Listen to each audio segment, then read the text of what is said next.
Coaches Collaboration Podcast presents Take Note Tuesday.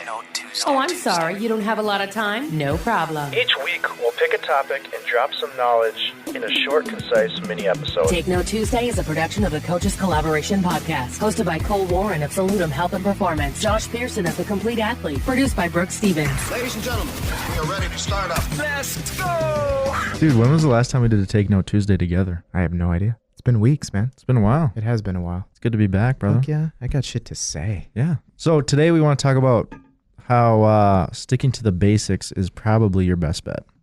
And how the basics are the basics for a reason. And in certain situations, you can do some of this fancy-dancy, specialized kind of bullshit, but it's kind of just to either spice up your workouts or I don't even really know why. So what do you mean when you say fancy-dancy special? Well, the one that I think of right away is fucking Bosu ball squats. What about Bosu ball overhead squats? What about Bosu ball fucking anything? How about that? Yeah. Yeah. Unless you're doing like core. Well, or unless you've something. got a real balance issue where you need to be on the Bosu ball. But most of the time, that Bosu ball, people are cheating and they'll push down one side a little too much where it stabilizes itself. Yeah. So I guess I'm saying. Have you, 1 second, I got to stop you. Okay. So I'm going to take it to a different level. Bosu ball overhead squats, right? I got it. Have you ever seen someone doing a back squat on a stability ball? Yes.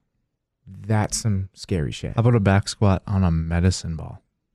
Oh shit, like that Yeah. narrow stance. Yep. Oh god. Yep. But dude, that's gonna make me so fucking strong. Yeah, dude. And plus my balance is going to be fucking out of this world. And do you know how man. many people are watching me? Yeah. Fuck, dude. They're watching you, waiting to see you break your neck. Exactly. They're like, dude, look at all these people videoing me. I feel like a rock star. No, they just want to catch it on video and make $10,000 at AFE. Exactly. Fuck yeah. No, so I guess I just get kind of frustrated because people think that they need to, like, there's all, especially because of the Instagram culture and stuff, there's so much of people chasing like the next best thing. Right. They think that there's this other movement that maybe if they uncover or discover, that's magically going to get them so much stronger Some or combo faster. move. Yeah. Exactly. And I don't really believe that that's the case. I think that your basic compound movements are going to be the ones that are going to get you stronger, faster, more explosive. Yeah.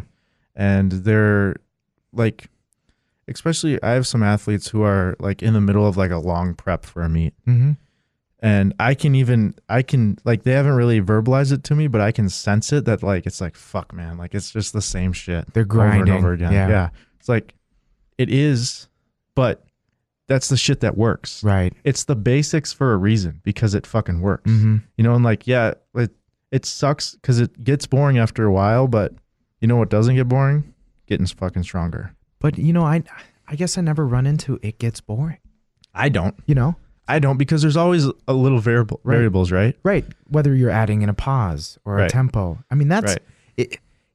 If you go from doing just regular back squats to adding in a tempo where you go down slow, up slow, you're shitting yourself. Yeah. It hurts and it's hard and you might dread doing it, but it's different. Yeah, dude.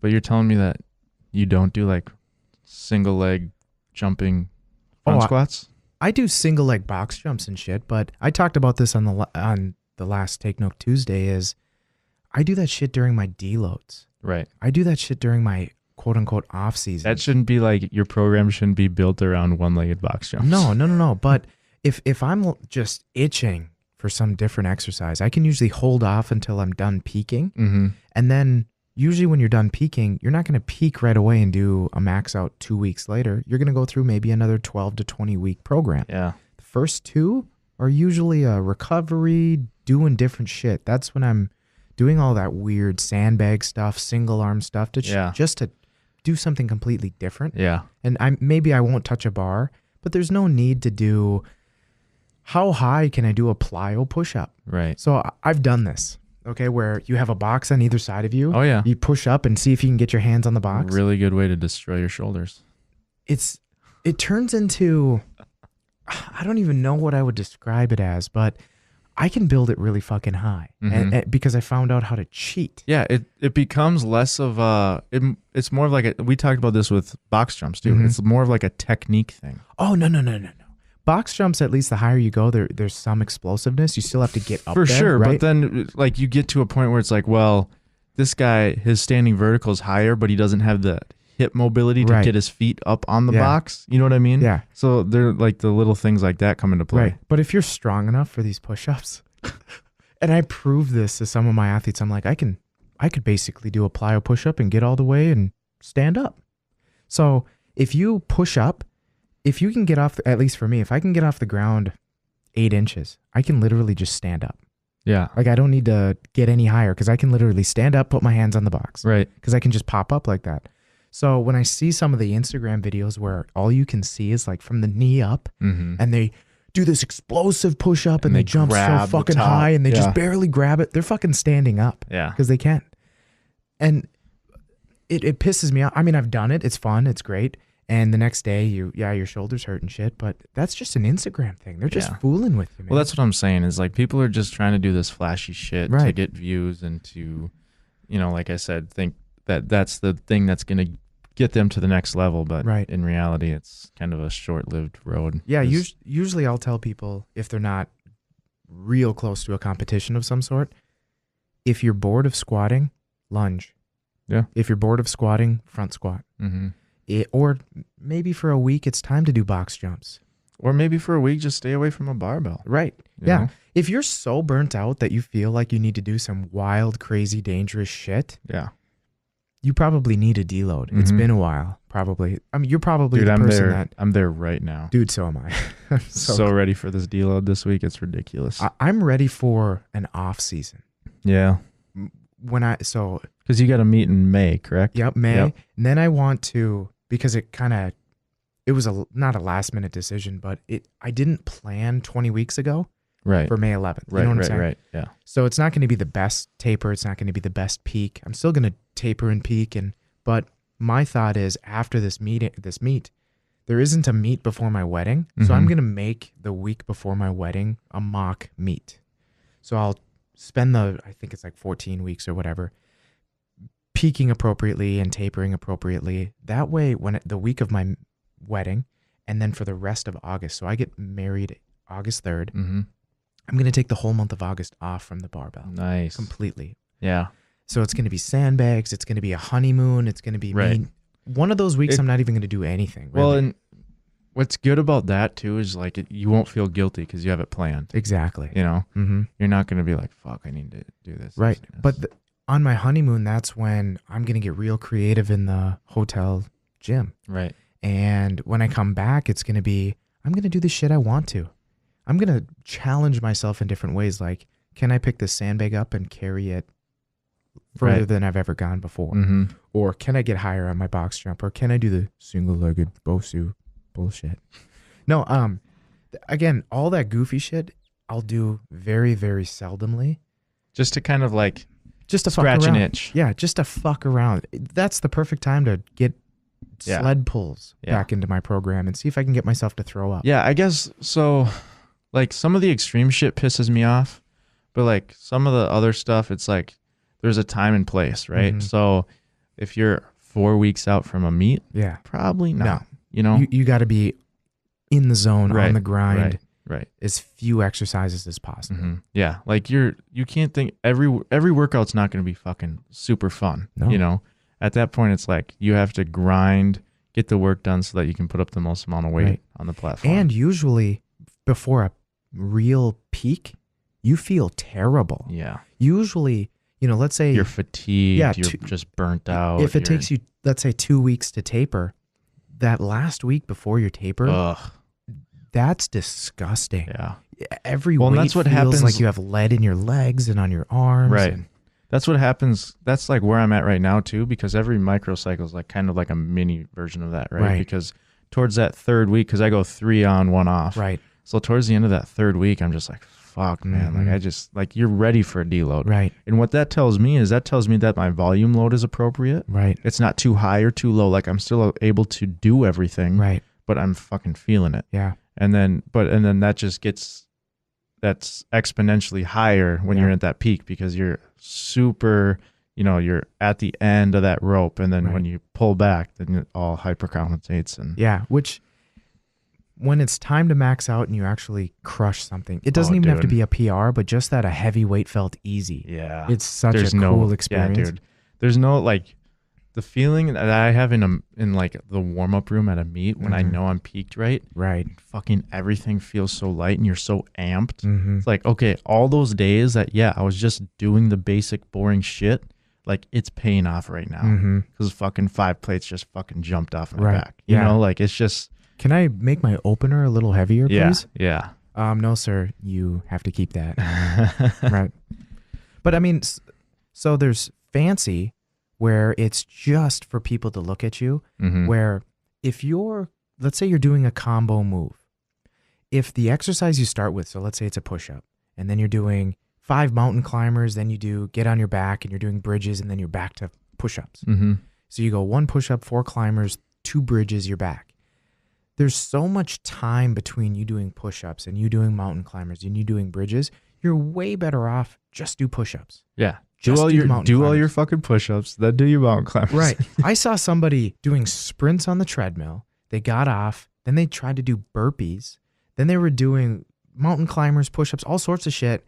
And then they got back on the treadmill. No rest in between. And I'm like, how are you able to do that? And then I started thinking, because they half-ass their burpees. Right. They're half-assing their push-ups and all that shit where they're actually resting. Yeah. Then they're getting back on the treadmill, which probably isn't very fast for them. They're just kind of half-assing the whole thing, but it looks cool. And I guess that's the difference, too, between if your goals are performance or just work. Yeah. You know? Work doesn't do a whole lot for you. No. You know? Because so that person probably was a weight loss athlete trying to lose weight. Yep. The first time they do that style of a workout, they might actually change their body. But because they're half-assing the whole thing, eventually half-assing isn't going to make you lose any more weight. Your body's just going to be like, yeah, okay, whatever. Right. So you're half-assing it, but you at the end of that workout, I'm sure you're exhausted because you never actually rested. But it was fancy, some model on Instagram that doesn't program for themselves posted, do this shit. Well, and here's the thing too, is even that is going to get boring. Oh, yeah. You know what I mean? Like you're going to dread it. Yeah. Everything's going to get boring at a certain point. Right. The only thing that keeps it going is if you're getting better at it.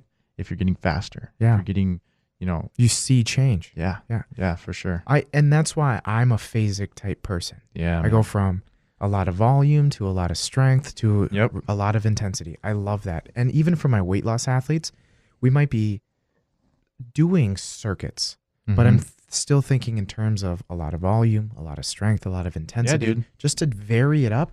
We could do the same exercises every week. Yeah. They don't understand that it's boring, or they don't feel it's boring, today we're doing 12s. Yeah. Now you're going for 30 seconds as fast as possible. And that's what I've been like this first block that I've been in. I've had to remind myself of that because, like, especially on squats, because it's a higher volume phase, right? That's right. Yeah, so I'll still work up to a single. Yeah, but again, I mean, the single doesn't really fucking matter right now. Right. You know what I mean? I'm 12 weeks out yesterday, so the single really, it's more of just like for me, just to touch heavyweight. Yeah. Yep. But so my singles, like my top end strength is kind of pretty stagnant right now. And then so that kind of gets me down a little bit. I'm like, fuck, man. 500 was tough. But I fucking hit 495 for 3 sets of 7 the other day, and I'd never done that before. Right. So you have to kind of shift your mindset into like, okay, well, I'm PRing in the area that I'm actually focusing right now. So that's what really matters. The top end strength really doesn't fucking matter right now. So I'm always thinking I eventually want a better snatch, clean and jerk, whatever. And I keep that in the back of my mind, but every time I change phases, like right now, I'm definitely in a hypertrophy phase trying to get a little bigger. Because again, even though my competition's May 11th, it's very close for me to be doing a hypertrophy phase. Yeah.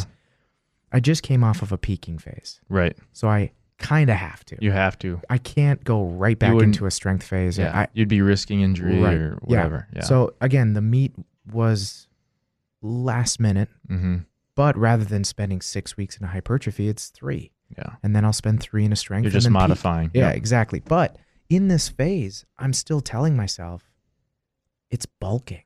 I can. You have to remind yourself. Yeah, I can eat a little bit more. Yeah. These weights may feel harder, but again, I need to do this volume so I can get bigger, so that in my next phase I can get stronger, which I think is the worst phase of them all, when it's a lot of volume, but not as much, but a lot of intensity. That not as strength much. Phase is fucking brutal, Sucks. And then the peaking phase, it's like, it just beats you up. Yeah. It's really all it's like fun for a little bit, and then it's like, fuck. The first week where you're like, fuck yeah, that's right. I can I'm hit doing that like shit. triples. Right. Like, oh, this is awesome. And then it's like, week 2. Yeah. Fuck, I got to go how much more? Right. Right. But it helps me to keep things fresh by just changing the mindset I'm in. I'm bulking. I'm getting strong.